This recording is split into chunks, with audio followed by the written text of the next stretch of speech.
In every corner of life, there are quiet stories, small, almost invisible moments that carry the power to shift the way we think, feel, and choose our paths.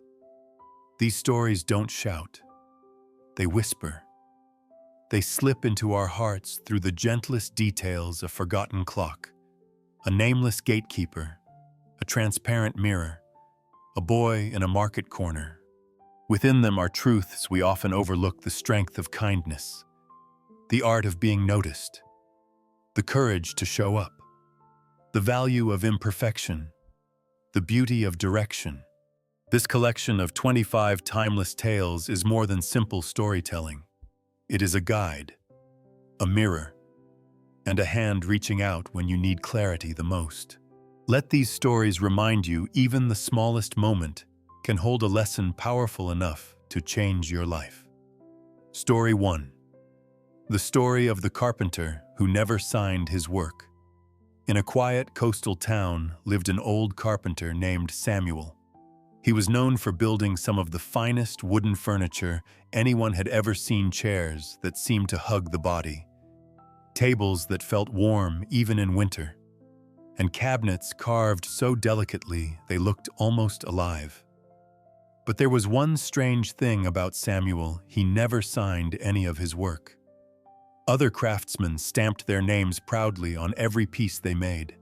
Some even burned their initials into the wood. But Samuel didn't. Whenever someone asked why, he simply smiled and said, "If the work is good, it will speak for itself. If it's not, well, a name won't save it." People admired him, but they also thought he was a bit odd. One day, a wealthy businessman came to town and ordered the most expensive cabinet Samuel had ever built. It was to be a gift for a foreign delegation, something that would represent the town's craftsmanship. Everyone knew this cabinet would be seen by important eyes from around the world. "Samuel," the mayor urged, "this time, sign it. Let them know who created such a masterpiece." Samuel nodded politely, but said nothing. Weeks passed, and Samuel worked silently in his workshop, shaping each panel with unusual care. When the cabinet was finished, it was so beautiful that even the townspeople stood in awe. But again, no signature. The mayor sighed in disappointment. "Why? Samuel, this could have made you famous." The old carpenter wiped the dust from his hands and replied with a quiet wisdom: "Fame is nothing more than a shadow. It grows or shrinks depending on where the light hits. But the work remains. If a cabinet reminds someone to be patient, or brings a family together for a meal, or is passed down for generations, then my purpose is fulfilled." A name cannot add to that. Years later, Samuel passed away, but his creations lived on, still standing in homes, still used by hands young and old, still unmarked by any signature. And yet, everyone knew which pieces were his, not because they bore his name, but because they carried his heart. And from Samuel, the town learned a quiet truth in a world obsessed with being remembered. The greatest legacy comes from simply doing good work and letting the work speak louder than the maker. Story 2. The lesson from the last leaf. There was a young woman named Mai who lived in a small mountain town. After a painful event shattered her life, Mai fell into a deep sadness. She lost almost all her strength to keep going. Every day, she sat silently by the window of her tiny rented room, staring down at the small garden behind the house where a single almond tree stood alone in the cold wind. Autumn passed. Winter arrived. The leaves fell one by one, until only one last leaf remained on the branch. Mai watched that leaf every single day. She convinced herself, when that leaf falls, maybe that's when I'll have no reason left to keep trying. Her neighbor, Mr. Tam, an elderly painter, often brought her warm food or shared little stories to cheer her up. Mai would only smile weakly, then return to her window and stare at the lonely leaf. One night, a strong winter storm swept through the town. The next morning, Mai woke up, rushed to the window, and the leaf was still there, still clinging, still refusing to fall. Strangely, seeing that stubborn leaf stirred something inside her. First, a spark of curiosity, then the tiniest flicker of hope. Day after day, the leaf held on through rain and wind, and each time she looked at it, Mai found herself whispering, "If even a tiny leaf won't give up, why am I so ready to?" Until one afternoon, she discovered something that made her heart tighten. That last leaf wasn't real at all. It was painted. Mr. Tam had quietly painted it on the wall the very first night the storm rolled in. When she confronted him, Mai could barely speak. Why would you do that?" she asked, her voice trembling. Mr. Tam smiled gently. "Because sometimes," he said, "a person only needs one small reason to stay. That leaf wasn't meant to fool you. It was meant to remind you that resilience doesn't always come from the world outside. It begins inside you." Mai didn't say a word. She didn't need to. She understood. The last leaf hadn't saved her. The belief it awakened in her had.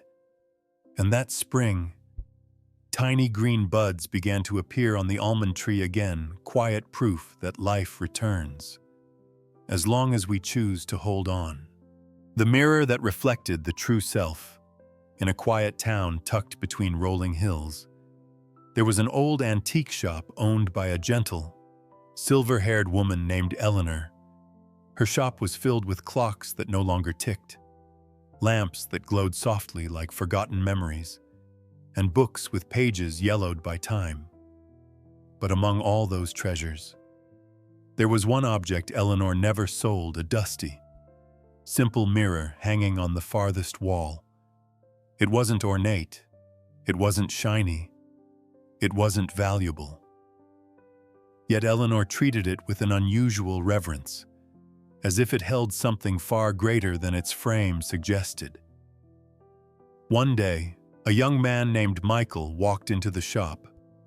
He was ambitious, charming, and well-spoken, but beneath that polished exterior lived a restless pressure to appear perfect, to impress, to be someone he wasn't even sure he wanted to be, as he wandered. The old mirror drew his attention. "What's special about this one?" Michael asked. Eleanor smiled gently. "It reflects who you truly are, not who you pretend to be." Michael raised an eyebrow, amused. "A magic mirror, numb." Eleanor replied softly, "Just a very honest one, curious." Michael stepped toward it. At first, he saw only his usual reflection: stylish hair, confident stance, carefully rehearsed smile. But the longer he stared, the more his expression in the mirror began to shift.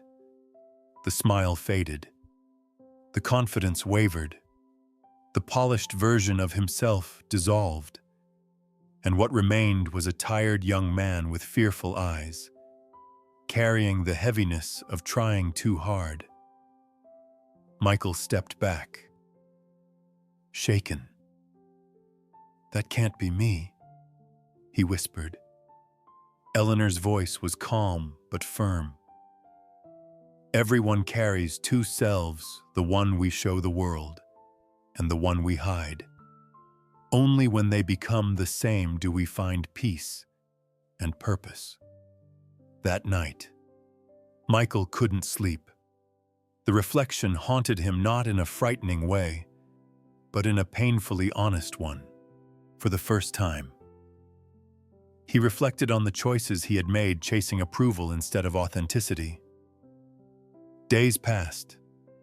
He returned to the shop not to see the mirror, but to thank Eleanor. "I think I finally understand," he said quietly. Eleanor nodded. "When your brand, your name matches your true character, you don't need to chase attention. People naturally trust what is real." Michael left the shop with lighter steps. No mirror in the world had changed him. He had simply allowed himself to see the truth, and the truth became the beginning of his real transformation. Because in the end, the strongest brand any person can build is the courage to be exactly who they are. Story 3. The story of the carpenter who never signed his work. In a quiet coastal town lived an old carpenter named Samuel.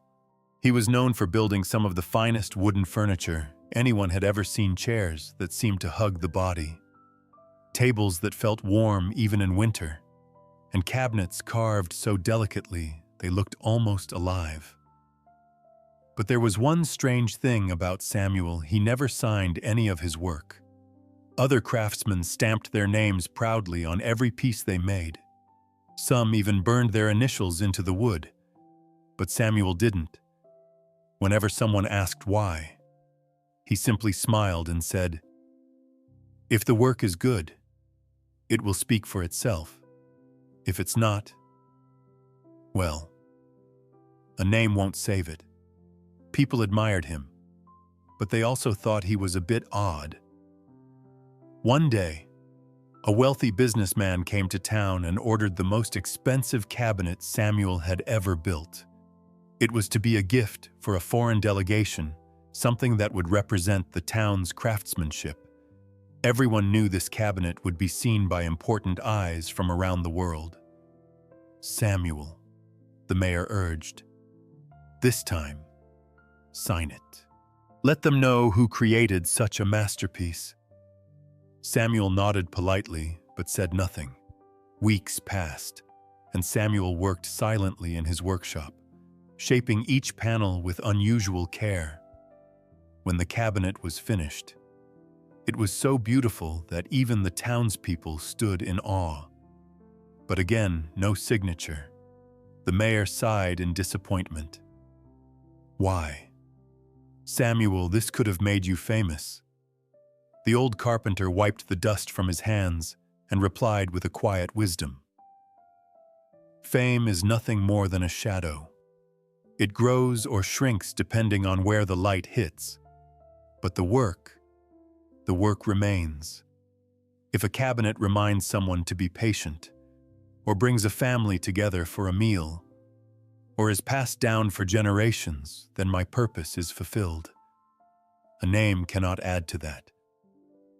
Years later, Samuel passed away, but his creations lived on, still standing in homes, still used by hands young and old, still unmarked by any signature.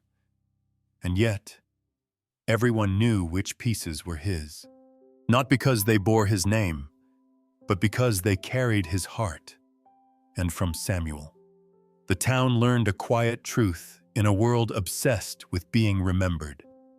The greatest legacy comes from simply doing good work and letting the work speak louder than the maker.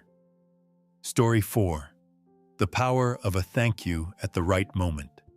There are days when a person only needs something very small to keep from collapsing under the weight of life. And the story of Tuan, a young man standing on the edge of adulthood, is one of the clearest examples of that truth. At that time, Tuan felt lost in his own life: unstable work, fading dreams, and relationships that were slowly drifting apart. He lived in silence, carrying a heaviness that made him believe no one saw his efforts anymore. One evening after work, Tuan stopped by a supermarket to buy a few things. While waiting in line, he noticed a thin warehouse worker struggling to push a heavy cart. People around her were busy, wrapped up in their own thoughts. Tuan didn't think twice. He stepped forward, grabbed the handle, and helped push the cart into place. The whole action took less than 10 seconds. The young worker froze for a moment. She looked at Tuan, and with a tired but sincere voice, said, "Thank you, really. I'm exhausted today, and you just made it easier for me to breathe." Just one sentence, one thank you said at exactly the right moment. But it woke something inside Tuan, something he thought he had already lost. He realized that sometimes what wears people down isn't hardship itself, but the feeling that they don't matter. And a genuine word of gratitude can be enough to relight a fading heart. That night, Tuan went home with a different mindset. He asked himself, if a small act from me can help someone like that, why do I think I'm worthless? The change came quietly, but powerfully. Meaning and lesson. Life doesn't always require grand gestures. Sometimes, a simple thank you said at the right moment, with honest sincerity, can save someone from giving up. It can strengthen a heart that's barely holding on. And in every era, the value of kindness never fades, because every thank you carries a healing power far greater than we imagine. Story 5. The light from the second candle. There's a quiet corner in every life where we place the things we hope no one sees: our disappointments, our fears, our hidden exhaustion. And for Emma, that corner had grown darker with each passing day. She worked long hours at a small bookstore, a place filled with stories about hope and courage. Yet, ironically, she felt increasingly disconnected from both. Her days blurred together: dust on the shelves, the soft ring of the doorbell, the lonely sound of a life lived on repeat. But everything changed the evening an old man walked in carrying nothing but a small paper bag and a gentle smile. He browsed for a while, then approached the counter, placing a thin box on the table. Inside were 2 simple candles. Do you know why people used to light 2 candles? Not one, the old man asked. Emma shook her head.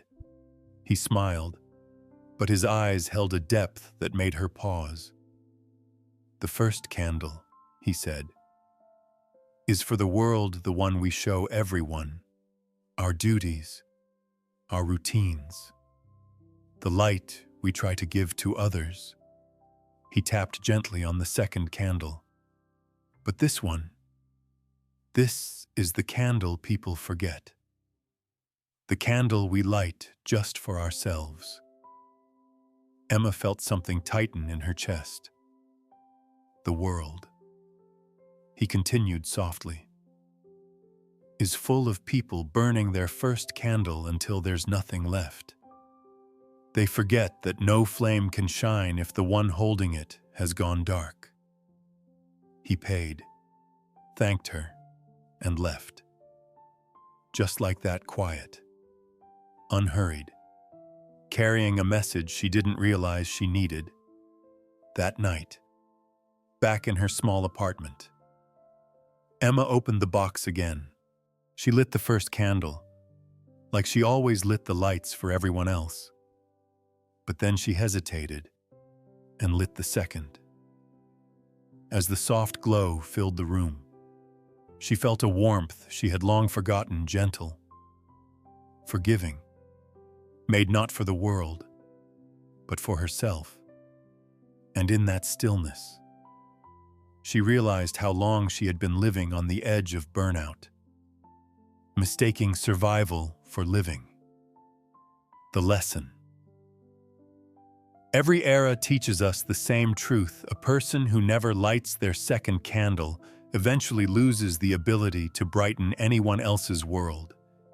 Take care of the light inside you, because sometimes the smallest flame can save the darkest night.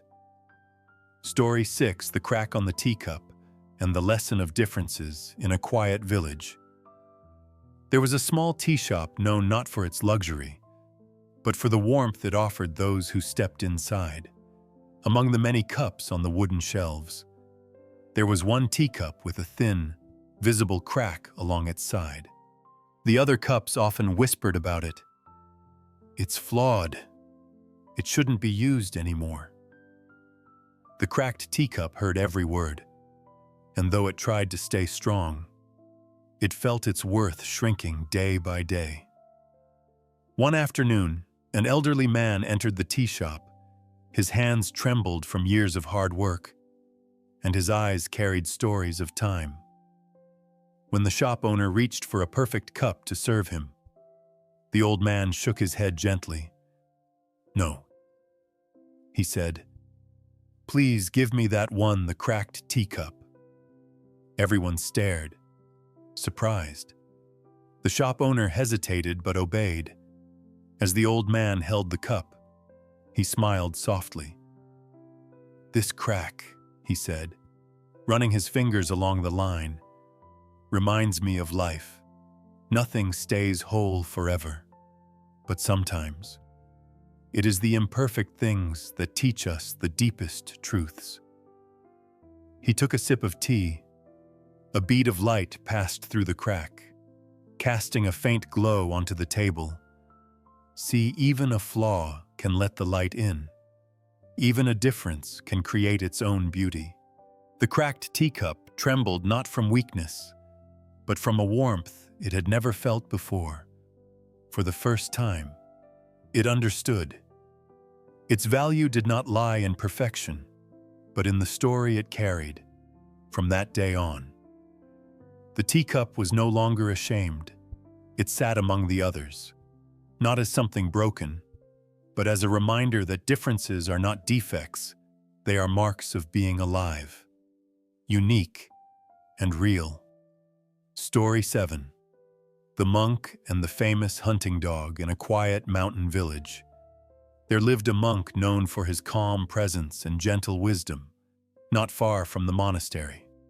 A wealthy hunter lived with his prized possession, a legendary hunting dog famous for its speed, strength, and flawless instincts.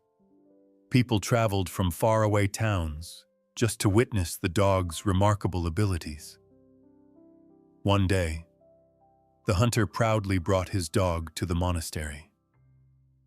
"Master," he said, "everyone praises my dog. It never loses. It is perfect in every way." The monk smiled gently. "May I take a walk with it?" he asked, curious. The hunter agreed.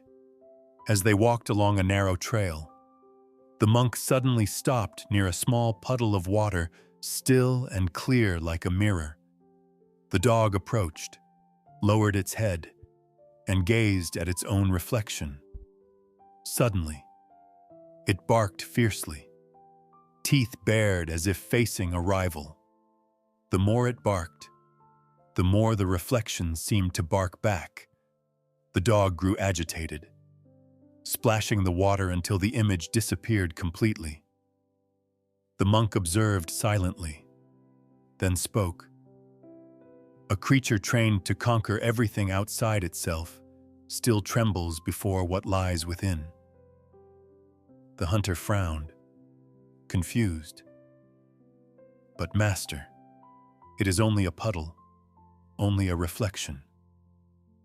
The monk nodded. "Yes, and yet it frightened a champion." He continued, his voice soft but steady. "You have trained this dog to fight, chase, and defeat, but you have never taught it to face itself. Power without inner stillness leads even the strongest to fear their own shadow." The hunter stood silent, humbled by the simplicity of the lesson. That evening, he walked home beside his dog, no longer seeing it as a flawless champion, but as a reminder that true mastery is not measured by victories outside, but by peace within.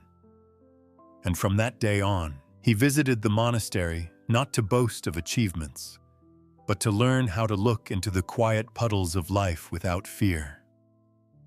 Story 8. The Vendor Who Smiled Only Once.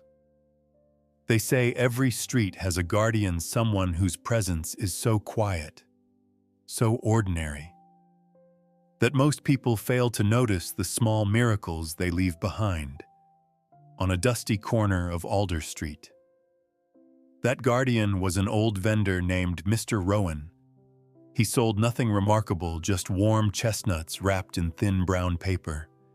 His cart was rusty, his hands scarred by years of heat, and his coat carried the faint scent of smoke.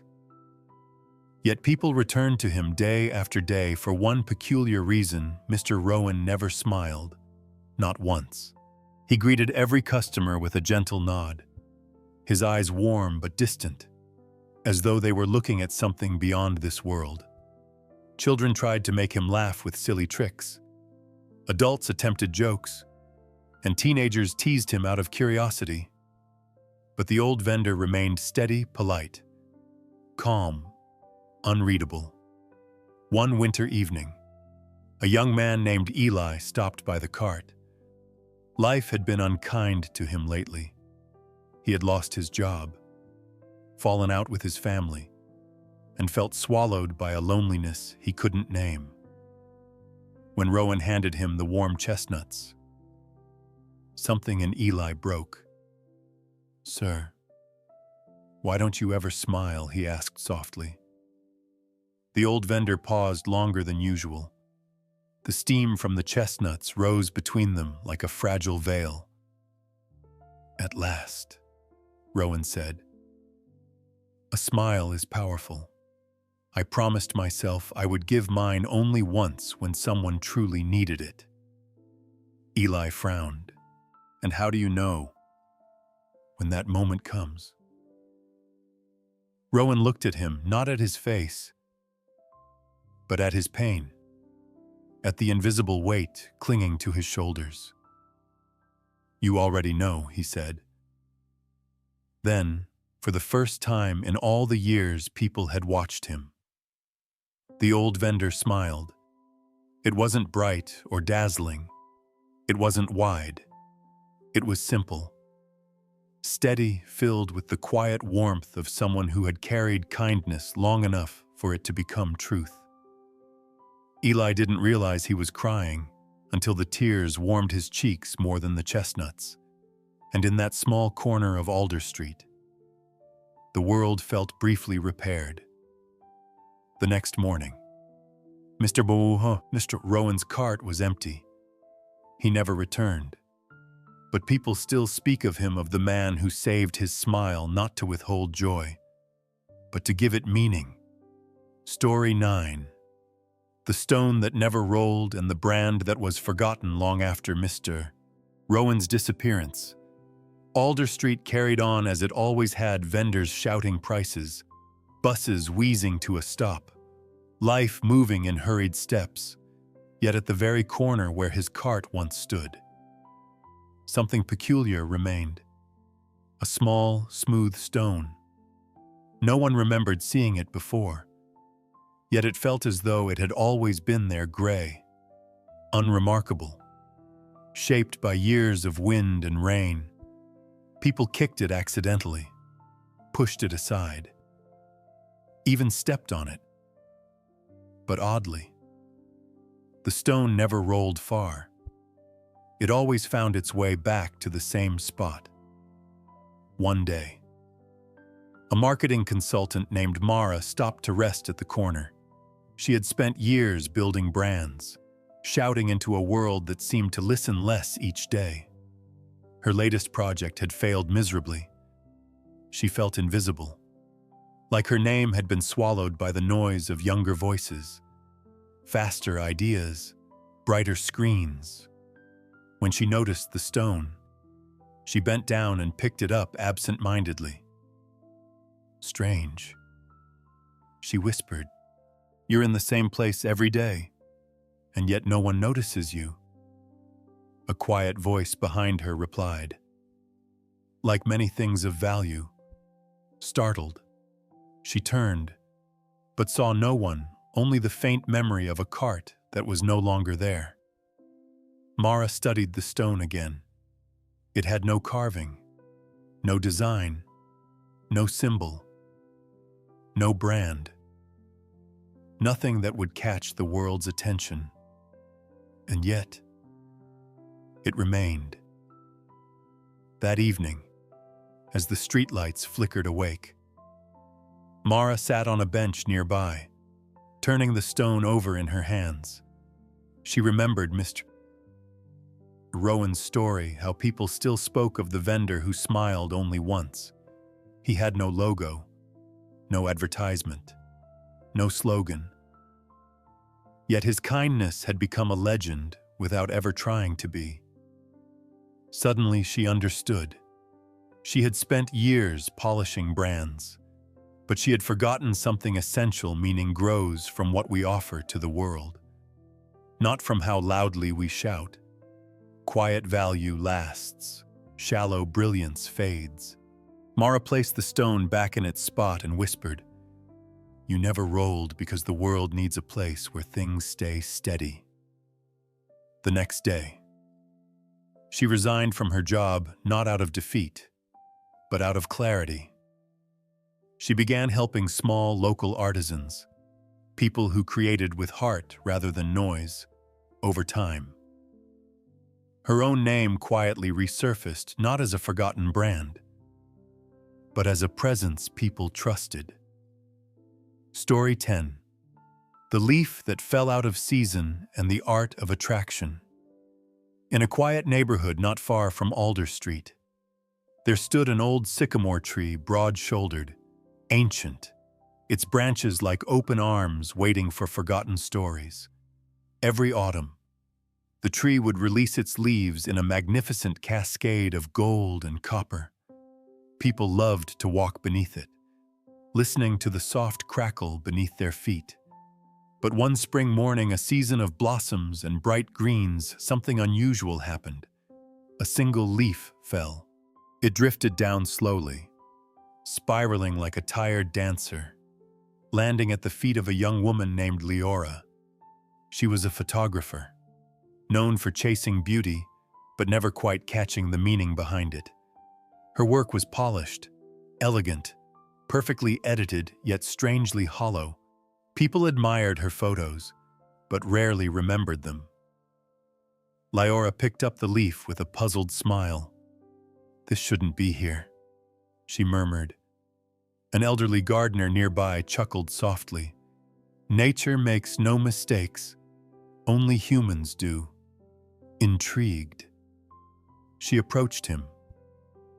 Why would a tree drop a leaf in spring? The gardener trimmed a small branch thoughtfully. Sometimes a leaf falls early not because it is weak, but because the tree needs space for new light. It lets go of what no longer grows.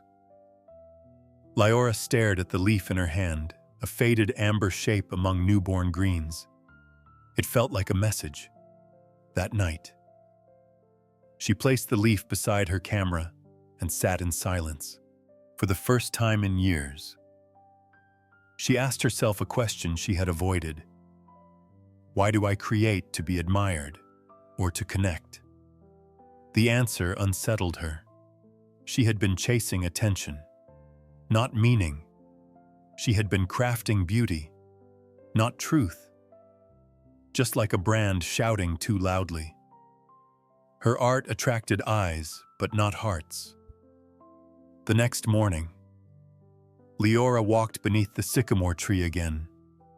The gardener was there, sweeping. "I think I understand," she said. "Attraction isn't about impressing. It's about being real." The gardener smiled. People are drawn to honesty the way sunlight is drawn to open branches. Inspired. Lyora began photographing imperfect things, wilted petals, worn hands, cracked windows, quiet smiles. Her images shifted from polished to soulful. They were no longer trying to attract. They simply revealed, slowly. People noticed. Not because her work sparkled, but because it spoke. And one day, a letter arrived from a young artist who wrote, "Your photos make me feel less alone." Lyora placed the out-of-season leaf in a frame, a reminder that sometimes falling early is how we learn to rise truthfully. Story 11. The applause from the last remaining audience member. In an old fading theater tucked behind the busier streets of the city, a final performance was taking place. The velvet curtains were frayed, the chandeliers dim, and only a handful of bulbs still glowed along the aisle. Once, this place had echoed with laughter, gasps, and standing ovations. But tonight, nearly every seat was empty.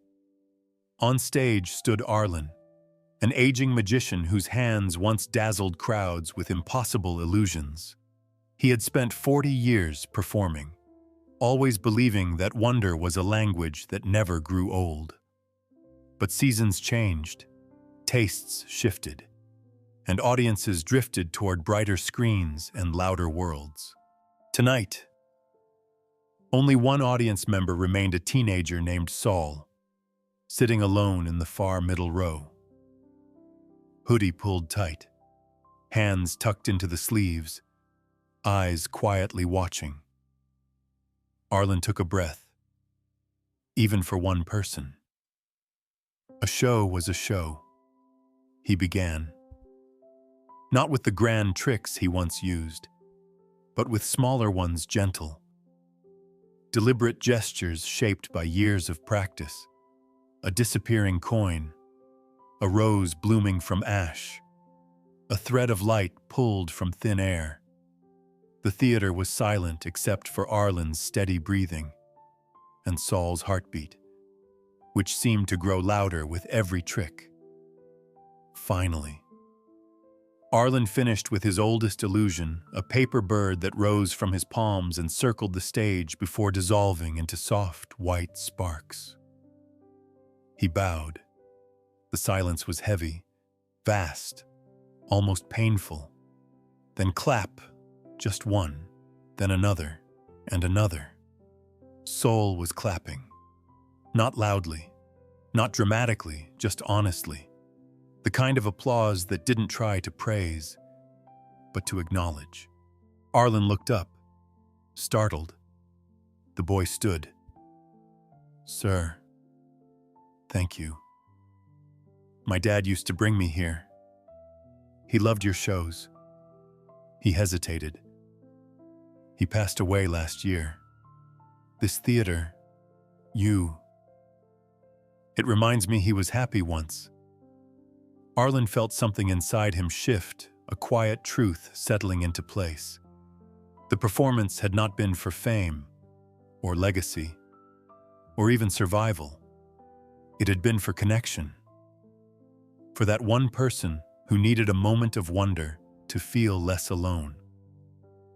The next morning, Arlen closed the theater for good, not in defeat, but in peace.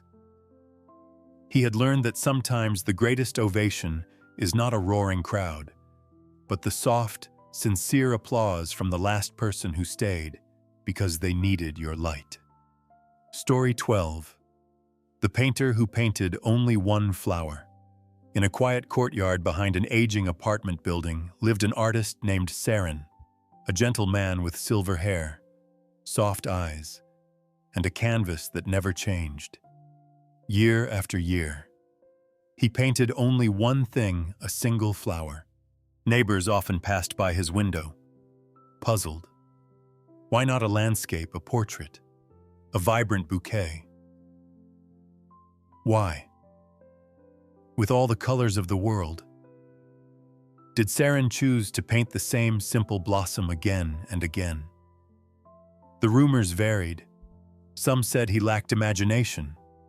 Others whispered that he had lost someone he could not let go of.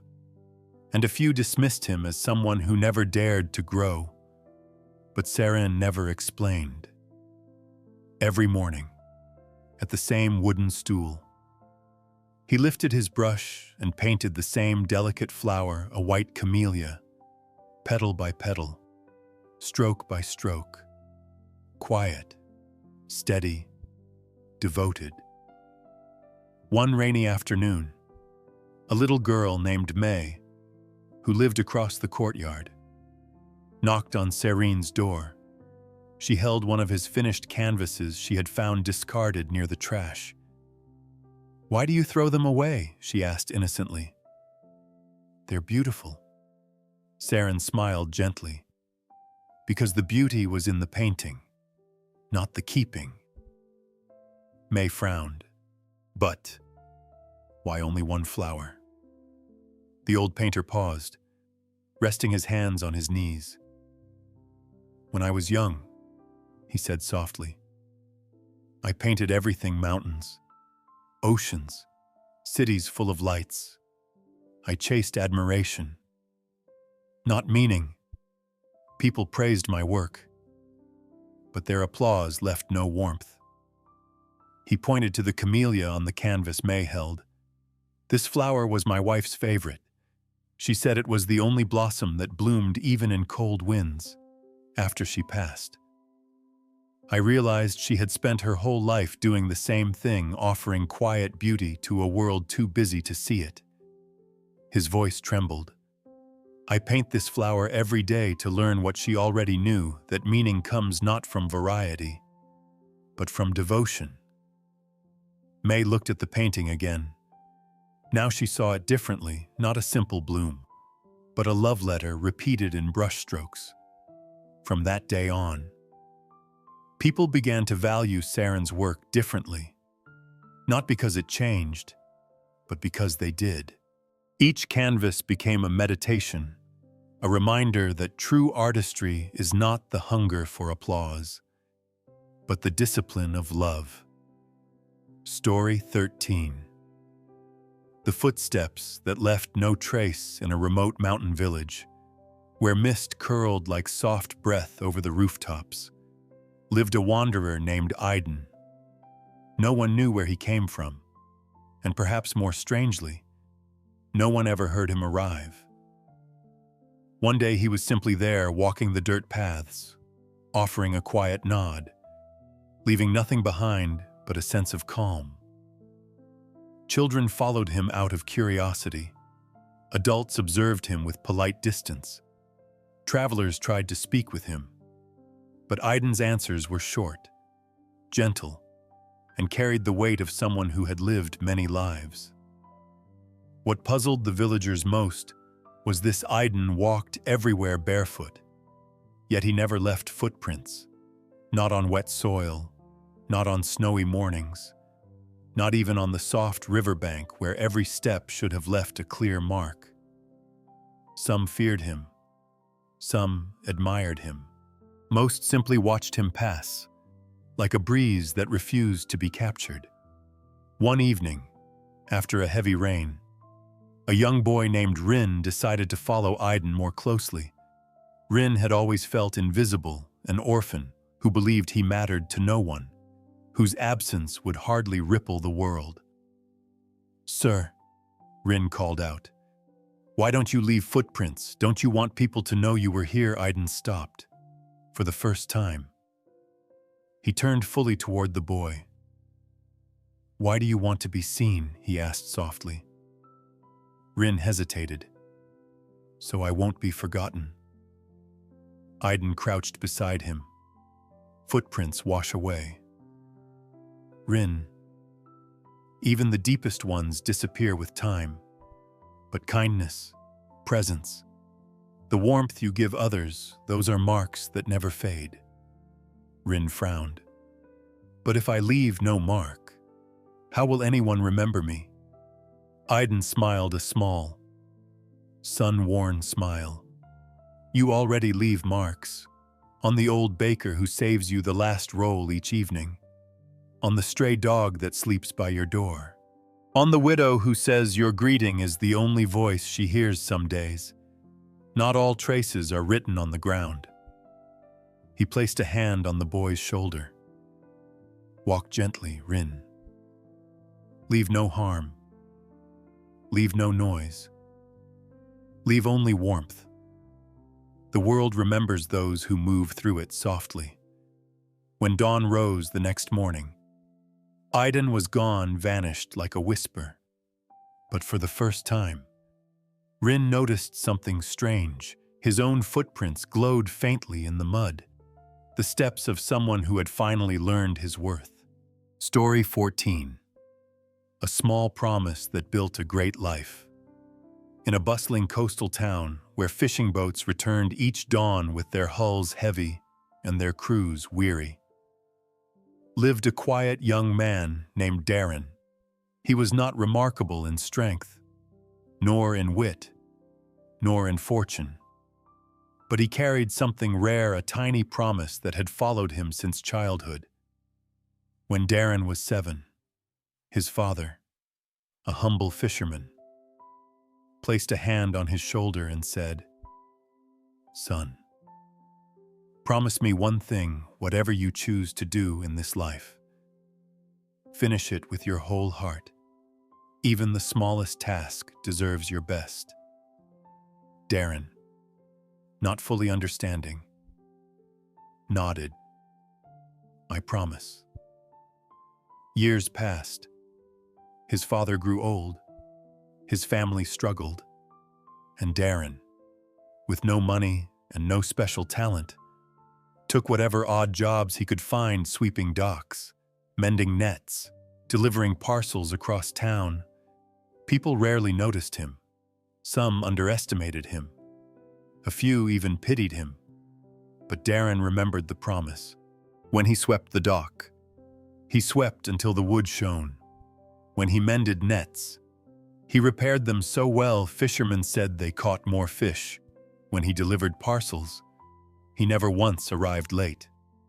One day, a wealthy shipbuilder named Mr. Alden observed Darren meticulously cleaning the tools left scattered by careless workers. "Why do you work so hard for a task so small?" he asked. Darren looked up, wiping sweat from his brow. "Because I promised someone I would finish every job with my whole heart." Mr. Alden watched him for a long moment, then smiled. "Come see me tomorrow." That single day changed everything. Darren was offered a chance to apprentice at Alden's shipyard. He learned slowly, humbly, but with unwavering dedication. His hands grew skilled, his eyes discerning, his craftsmanship admired. Years later, when the aging Mr. Alden retired, he entrusted the entire shipyard to Darren, not because he was the smartest or the strongest, but because he could be counted on. And on the day Darren signed the papers, becoming the new owner, he whispered into the sea breeze, "Father, I kept my promise." Story 15. The hand extended at the perfect moment. In the heart of a crowded railway station, where footsteps overlapped like restless waves and voices blended into a blur, there was a narrow bench where people rarely stopped. It was wedged between two pillars, half hidden, an unnoticed corner in a place that never slept. One rainy evening, a young woman named Lena sat on that forgotten bench. Her coat was soaked, her hair clung to her cheeks, and her eyes carried the weight of 100 unspoken battles. She had just lost her job, her apartment, and the last bit of hope she'd been clutching. People rushed past her, some brushing against her knees, some stepping around her, none truly seeing her. To them, she was just another tired face in a city full of tired faces. But one person noticed. an elderly conductor named Mr. Hale, with silver whiskers and a uniform that had faded from decades of dawns and departures. He had watched thousands of people cross this station, some joyful, some grieving, some simply drifting, and over the years, he had learned to sense when someone's heart was close to breaking. He approached Lena quietly. No dramatic gestures, no intrusive questions, just presence. "Miss," he said gently, "you look like someone who's been carrying too much alone." Lena tried to smile, but her lips trembled. "I'm fine." She whispered, though everything inside her screamed for someone. Anyone. To ask again. Mr. Hale didn't pry. Instead, he sat beside her and placed a small paper cup of warm tea in her hands. "Sometimes," he said, "life doesn't need fixing right away. It just needs someone to sit with it. That simple kindness, so ordinary, so human, broke the dam inside her." Tears fell silently, mixing with the rain on her cheeks. She told him everything: the failures, the fears, the feeling of drifting without an anchor. Mr. Hale listened, not to answer, but to understand. When she finished, he placed a steady hand on her shoulder and said, "You stood up every time life knocked you down. That is not failure. That is courage."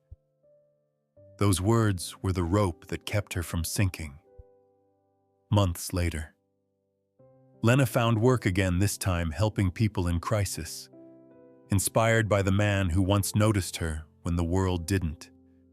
She often returned to the station, hoping to thank Mr. Hale again, but he had retired and moved away. Yet Lena knew this truth: sometimes a single hand, offered at the right moment, rewrites someone's entire path. Story 16. The little sparrow who taught the forest to speak. Deep within an ancient forest, where the sun filtered through layers of emerald leaves, and the wind carried stories older than time, lived a small, unremarkable sparrow named Lysa. She was the smallest in her flock, with feathers that never shimmered like the blue jays, nor danced like the finches. Her wings were fragile, her voice thin, and in a world of majestic birds and towering creatures, she felt invisible. But Lysa had something the others lacked. She listened. She listened to the groaning roots beneath the soil, to the shy whispers of moss, to the sighing branches who mourned their fallen leaves. She listened to the river's soft laughter and the mountain's distant heartbeat. One morning, the forest awoke in an uneasy silence. A storm the night before had uprooted trees, blocked the stream, and frightened the animals into hiding. The wise old owl tried calling for calm. The wolves howled in confusion. Even the proud eagles circled helplessly above the broken canopy. But none of them understood one another. The forest was full of voices, yet no harmony. Lysa, perched on a fallen branch, closed her eyes. She could feel the panic trembling through the forest, like a second storm waiting to break. And then, with a courage she didn't know she possessed, she began to sing, not loudly, not beautifully, but clearly. Her song carried the messages she had collected over years of listening the river, asking for space to flow again. The trees calling for help to lift their fallen brothers. The frightened animals needing reassurance that the world was still safe. Slowly, the forest grew still. The bear lifted the heavy branches from the crumpled saplings. The deer rearranged debris so the stream could find its path. The birds guided lost creatures back to their shelters. The old owl calmed the younger ones. And for the first time, The forest moved as one not because someone powerful commanded it, but because someone small reminded it how to speak. When the work was done, the creatures gathered around the sparrow who had never been noticed before. "Little one," the owl said softly, "how did you know what the forest needed?" Lysa fluttered her wings shyly. "Because I listened." In that moment, every creature understood a quiet voice can carry an entire world. Story 17. The Key. Everyone forgot, in a small town tucked between two quiet hills, there was an old locksmith shop called Evan and Son, though no son had ever been seen there. Dusty keys hung from wooden boards like metallic vines, each one shaped for a door no one remembered. People passed the shop every day without stopping, because in a world of digital locks and fingerprint scanners, who still needed a brass key? Inside the dim workshop worked Evan, a thin man with silver hair and hands steady as time itself. He spent his days crafting keys no one asked for, polishing metal no one valued, tending to a craft the world had quietly abandoned. Yet Evan didn't seem bothered. He worked with a peace that puzzled those who knew him. One late afternoon, a teenage boy named Corin stormed into the shop.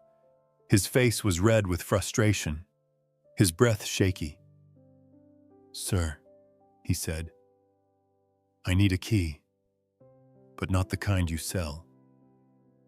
Evan looked up, soft eyes meeting the boy's turmoil. "Tell me," he said gently. Corin hesitated before whispering, "I don't know what I'm doing with my life. Everyone seems to have it figured out. I feel locked out of everything." Evan smiled the kind of smile that held decades of understanding. "Ah," he murmured, "you're looking for that key." He reached under his counter and pulled out a tiny brass key unlike any Corin had ever seen. It was simple, unadorned, and warm from being handled many times. "What door does this open?" Corin asked. "None," Evan replied. "And all of them?" Corin frowned. "I don't understand." The old locksmith placed the key into Corin's palm. "This is the key everyone forgets," he said. "The key of beginning. Most people wait for clarity before they start. But clarity doesn't come first.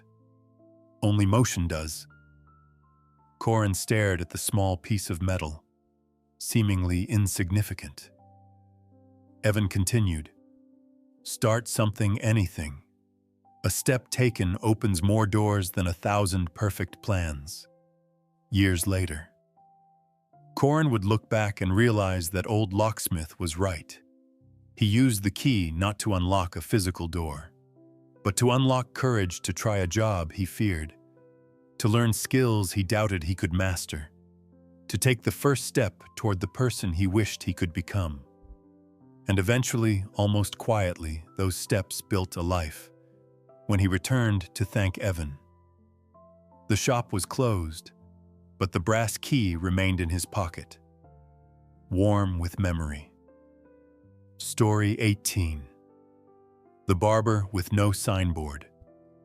On the edge of a noisy marketplace where neon signs flashed their promises and loudspeakers fought for attention, stood a tiny barber shop with no name, no menu, and no signboard. Its door was old, its window dusty, and most people walked past without even noticing it. Inside, however, worked a quiet man named Reuven. He cut hair the way a poet writes verses slowly, thoughtfully, with a kind of reverence that made the ordinary feel sacred. His tools were worn, his chair older than he was, but his hands moved with a calm certainty that spoke of years listening more than speaking.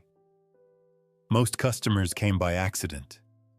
A missed turn, a sudden rain, a broken appointment elsewhere. And every time someone pushed open the creaky door, they were greeted not with salesmanship, but with a gentle nod. One afternoon, a stressed executive named Maren rushed in, desperate for a haircut between two important meetings. He tapped his foot impatiently as he sat. "Please make it quick," he insisted. Reuven didn't hurry.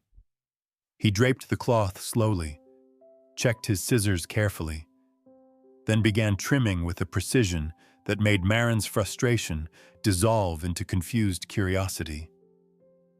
"Why don't you have a sign?" Maren finally asked. "No one knows you're here." Reuven smiled without looking away from his work. "Those who need me will find me. That's not how business works," Maren retorted. "You should advertise, expand, build a brand." The barber paused for a moment. "I don't cut hair to build a name," he said softly. "I cut hair to restore people."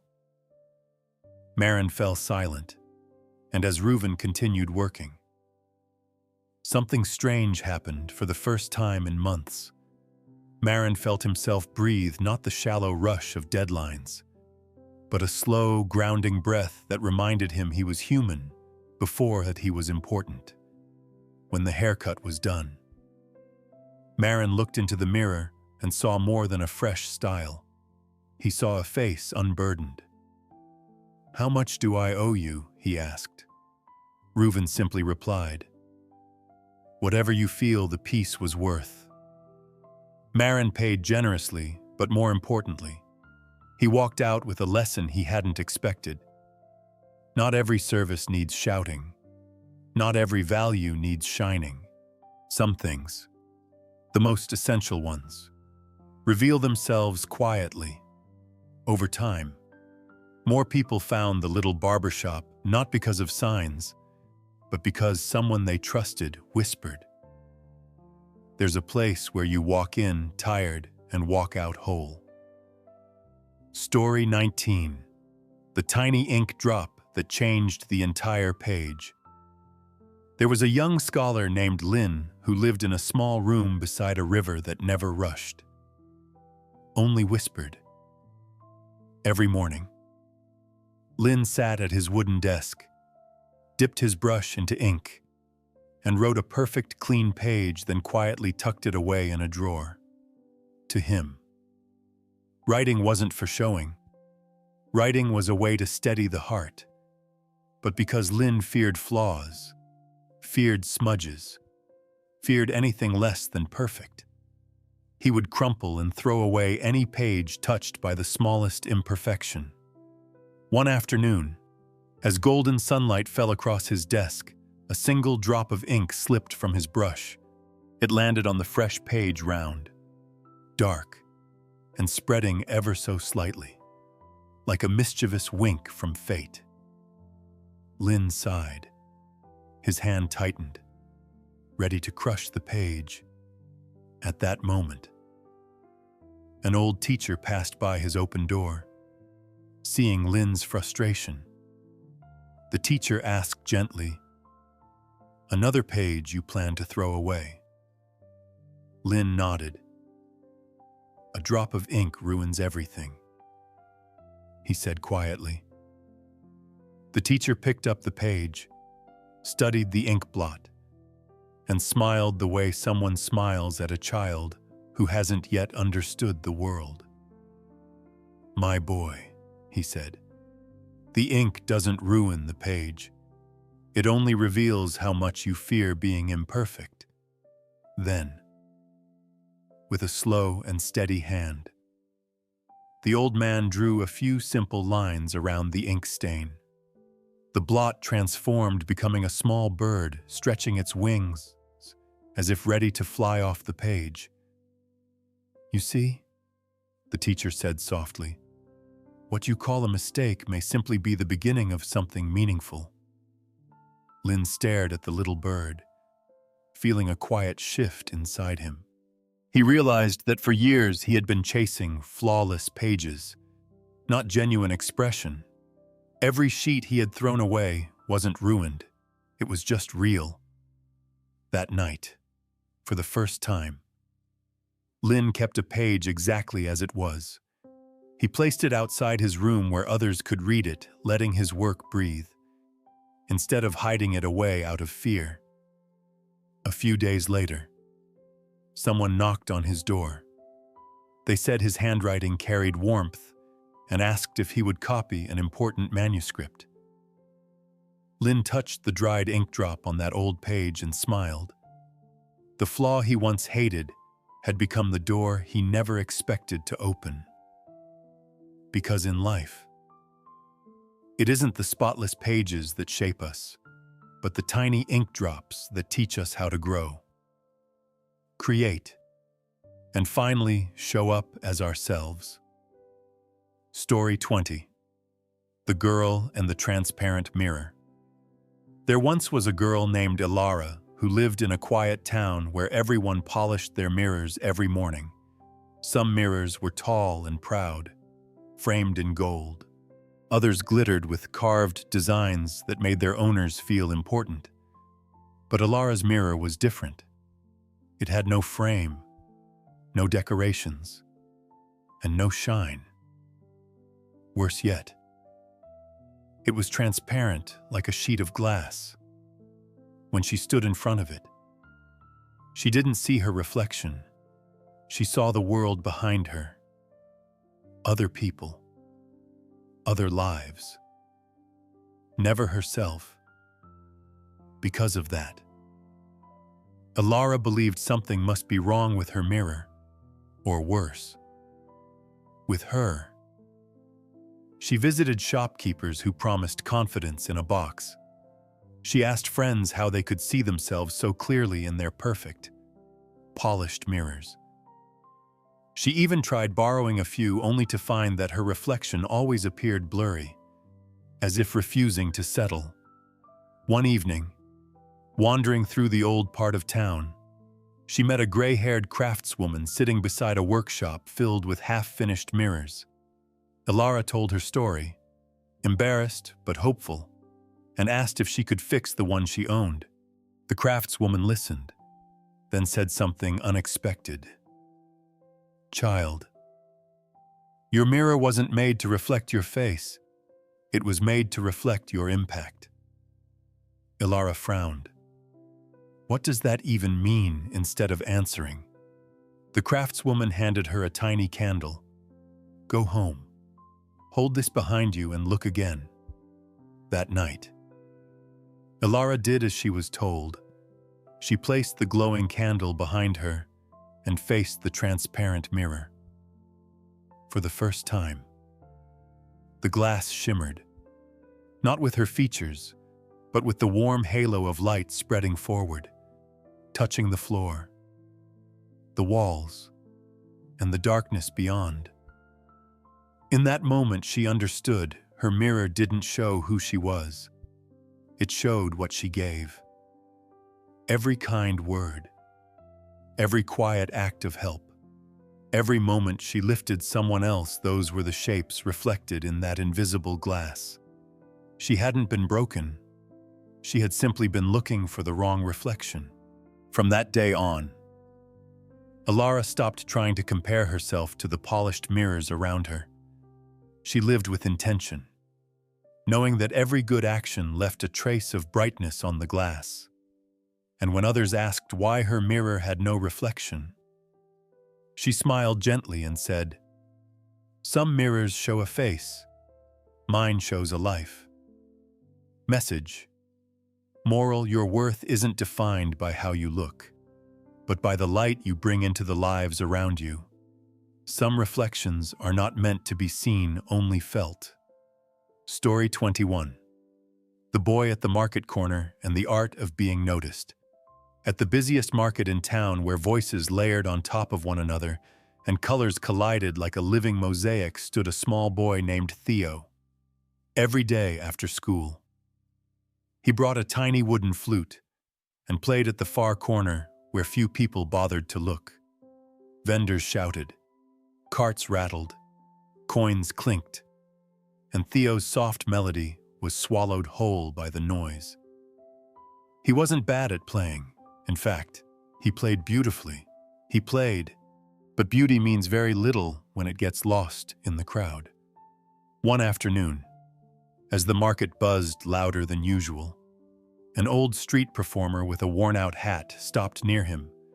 She watched Theo play quiet, unnoticed, almost invisible. When he finished, she asked, "Why stand here?" "Child," Theo shrugged. "I don't want to bother anyone. I just hope maybe someone will hear me." The woman let out a thoughtful laugh. "Being heard isn't about playing louder," she said. "It's about playing where hearts can actually listen." That confused Theo. But how do I make people notice instead of answering? She picked up a single fallen leaf from the ground and handed it to him.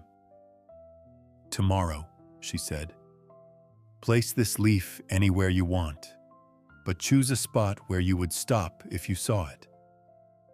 Theo didn't understand, but he nodded. The next day, he returned with his flute and the leaf. He walked through the market, searching for a place where the air felt less chaotic and more alive. Near a small fountain, where people slowed their steps to rest. Theo placed the leaf on the stone edge. Then he stood beside it and began to play. This time, something different happened.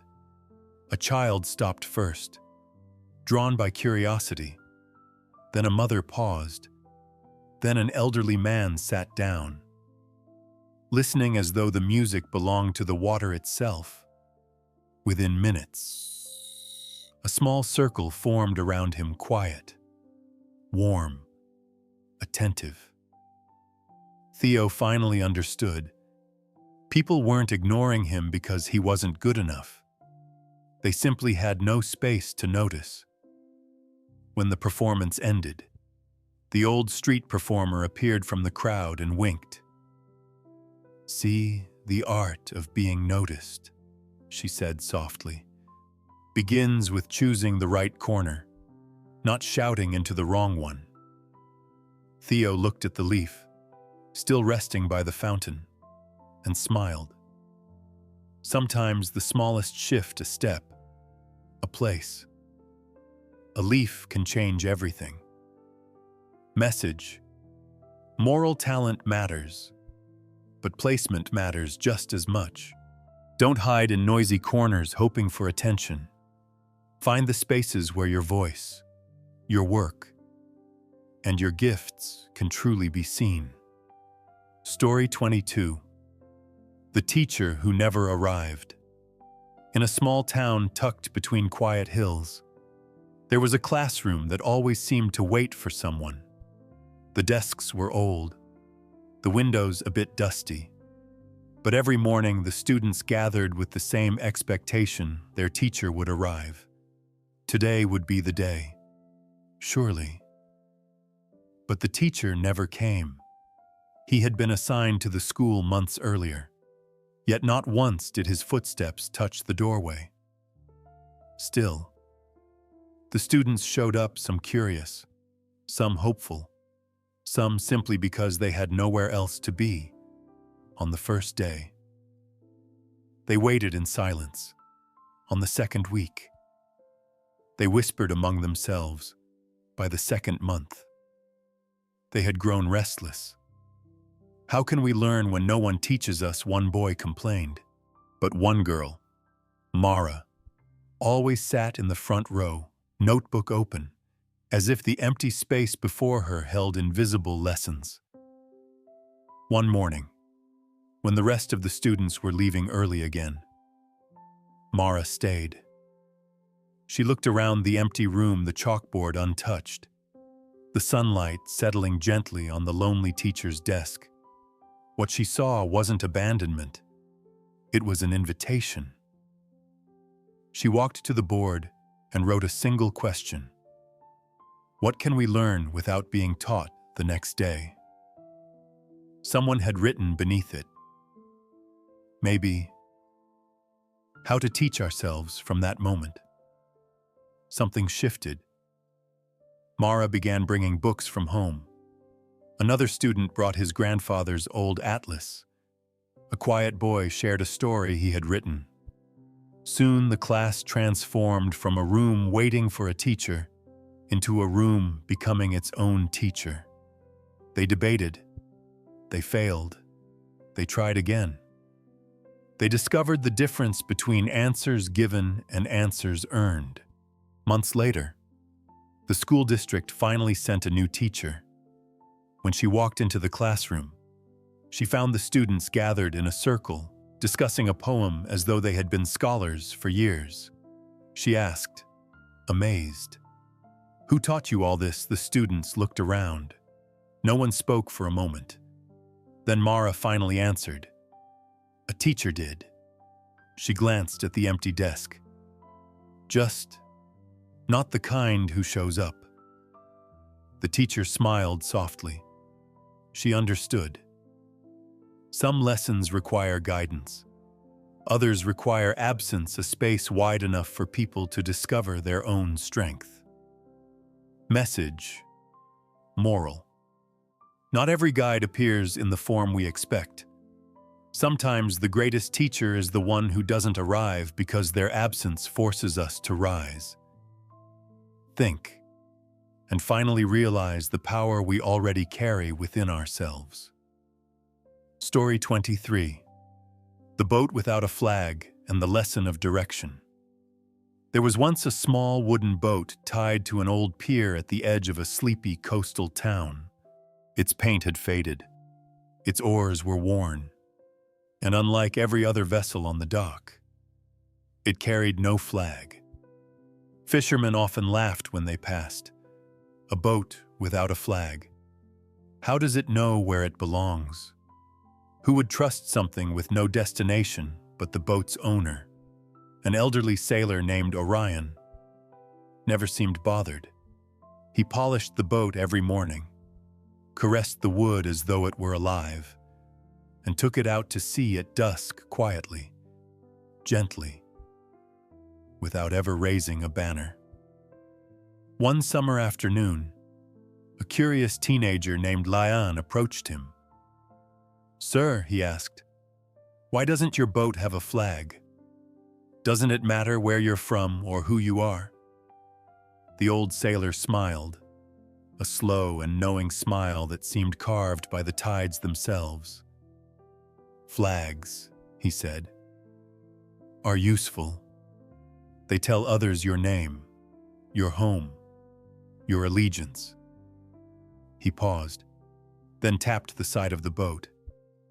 But sometimes, a flag tells you too much, so much that you stop listening to the ocean. Lian frowned, unsure. What does that mean? Orion invited him onto the boat. They rowed out past the noisy harbor, far enough that the town became a blur, and the only sound was the breath of the waves. Then Orion rested his oars. "Listen," he whispered. Lion listened. At first, he heard nothing but water. Then layers emerged. The rhythm of currents, the push of wind, the distant call of birds marking the direction of land. A world of subtle signs he had never noticed. When they returned to shore, Orion finally answered, "A flag gives identity, but identity is not direction. If you rely only on the label you carry, you forget to read the world around you." He placed a hand on Lian's shoulder. "To navigate life, you must learn what this little boat learned. Not every journey needs a flag, but every journey needs awareness." Years later, Lian would become a skilled navigator known not for the flag he carried, but for the way he read the sea, the sky, the silence, And whenever someone asked how he learned, he would smile and say, "From a boat without a flag, and a man who taught me to listen." Message 1. Moral identity can help you be recognized, but awareness is what helps you move forward. Don't let labels guide your path. Let understanding, observation, and clarity steer your course. Story 24. The Smile of the Nameless Gatekeeper. At the entrance of the largest library in the city, where scholars rushed in with briefcases and students hurried out with tired eyes, stood a gatekeeper no one really noticed. He wore a plain uniform, no badge, no nameplate, no introduction. To most people, he was simply the man who opened the door. But every morning, without fail, he greeted each passerby with the same warm, unhurried smile. It wasn't the polite, automatic smile people used out of habit. His smile had weight, gentle, steady, as though he saw something good in everyone before they even stepped inside. And for years, people walked past him without truly seeing him. One rainy afternoon, a young woman named Elise rushed toward the library, overwhelmed by exam stress and the noise of life pressing in from all directions. Her umbrella broke. Her notes were soaked. Her nerves were frayed. As she reached the entrance, the gatekeeper held the door open with one hand and offered her that familiar, calm smile. Something inside her eased just a fraction, but enough for her to breathe again. The next day, Elise stopped and said hello. The day after, she asked how his morning was.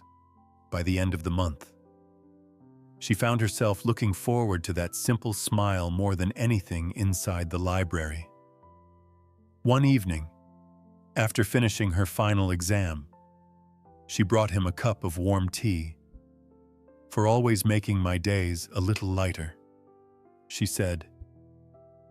The gatekeeper looked genuinely surprised. "No one has ever thanked me," he admitted softly. "People only see the gate, never the one who keeps it." Elise thought about everything she had achieved in the past months, the progress she made, the confidence she built, and realized something profound. A smile she once considered background noise had quietly become an anchor in her storm. Weeks later, the library announced renovations. The gatekeeper would be reassigned. On his last day, Elise arrived early. This time, she held the door open for him. "You've changed more lives than you think," she told him. He placed a hand over his heart and nodded. "Sometimes," he said, "the smallest kindness is the only key someone needs to enter their day." And then he walked away nameless, ordinary, unnoticed by most. But in the hearts of those he had silently lifted, he left an imprint that would last far longer than any grand achievement. Message: moral: never underestimate the quiet power of simple kindness. The smallest gestures offered consistently and sincerely can change someone's entire direction, even if the giver remains unnamed. Story 25. The Value of the Clock That Stopped. In a small antique repair shop hidden between a bakery and a flower stall, sat an old wooden clock that had long stopped ticking. Its hands were frozen at 3:17, unchanging, unmoving, forgotten. People who passed through the shop usually glanced at it with mild amusement. "A broken clock," they said. "Probably useless now." But the shop owner, a quiet old man named Harrow, never agreed. He dusted the clock every morning as if it were a precious heirloom. He polished the case, protected its glass, and even greeted it with a soft nod. The way someone greets an old friend. One day, A young man named Rowan entered the shop. He was in a hurry, searching for a gift that would be meaningful but affordable. His life, lately, felt like a storm. Deadlines, expectations, 100 ticking clocks pulling him in every direction. His eyes landed on the silent wooden clock. "Why keep this?" Rowan asked. "It doesn't even work." Harrow looked at him with gentle amusement. "Does something need to move to have value?" he asked. Rowan frowned. "Well, a clock should." The old man lifted the clock carefully and handed it to him. "Do you know what time this clock stopped at? 3:17? Rowan replied. Harrow nodded. "That was the same hour my daughter was born. I was repairing this clock when I heard her first cry." He smiled, distant but warm. "It hasn't ticked since. I could fix it, but I don't. Because every time I see 3:17, I'm reminded of the moment that changed my life." Rowan felt something in his chest shift. Harrow continued, "This clock no longer measures minutes. It measures meaning. And that kind of time never breaks." The young man held the clock, suddenly seeing it differently, not as a tool, but as a story frozen in wood and memory.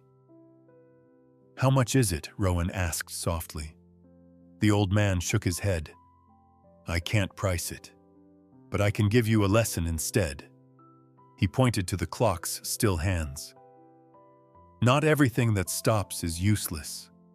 Sometimes a moment must stay still so we don't forget what matters." Rowan left the shop without buying anything, yet carrying more than he came for. That night, he looked at his own busy life and realized he needed a moment to stop so he could start living again. Message: moral value isn't always in what moves, functions, or performs. Some things matter because they remind us of the moments that shaped us, moments worth pausing for, worth remembering, and worth keeping still. If these stories have touched you even in the smallest, quietest way, remember one thing: change rarely arrives with thunder. It begins with a single thought, a single breath, a single moment that opens your heart just a little wider than before. Each tale you've heard is a seed. Some will take root now. Others may bloom years later, when you need them most. But all of them were written for one purpose: to remind you that your life still holds more depth, more possibility, and more light than you sometimes allow yourself to see. If these stories brought you calm, clarity, or inspiration, I invite you to stay connected. Like this video if a message resonated with you. Share it with someone who might need a quiet lantern in their dark moment. And subscribe to the channel so you never miss the next story waiting to guide you home. Thank you for listening and for letting these whispers of wisdom become part of your journey.